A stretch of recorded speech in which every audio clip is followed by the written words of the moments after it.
Hello guys, welcome to back to my channel Rolex വേൾഡിലോട്ട് എല്ലാവർക്കും സ്വാഗതം. അപ്പോൾ ഗൈസ്, ഞാൻ പുതിയ യൂട്യൂബ് ചാനൽ തുടങ്ങി നിങ്ങളോട് പറഞ്ഞാണല്ലോ. അത് എല്ലാവരും പണ്ടത്തെ റോളക്സ് വങ്ങൾ സപ്പോർട്ട് ചെയ്ത പോലെ ഇപ്പോഴത്തെ റോളക്സ് വങ്ങളും സപ്പോർട്ട് ചെയ്യുക നിങ്ങൾ.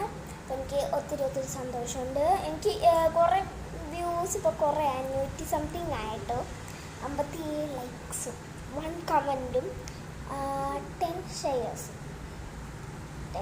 എന്നാണ് എൻ്റെ മനസ്സിൽ വിചാരം. അപ്പോൾ ഗൈസ്, എൻ്റെ ചേട്ടനത് ഞാൻ കുറേ വേണ്ടിയിട്ടുണ്ടായി, ഫുള്ളും ഡിലീറ്റ് ചെയ്തവൻ. ഫുള്ളെന്ന് വെച്ചാൽ ഫുള്ളും ഡിലീറ്റ് ചെയ്തു. അതുകൊണ്ട് അതിന് വിഷമമുണ്ടാവും. അപ്പോൾ എന്നാലും വ്യൂസ് ഒന്നും പോയിട്ടില്ല കേട്ടോ. അതുകൊണ്ട് വേറൊരു കാര്യം കൂടി കാണിച്ചു തരാമെന്ന് വിചാരിച്ച്. അപ്പോൾ by, subscribe and like shows. Bye.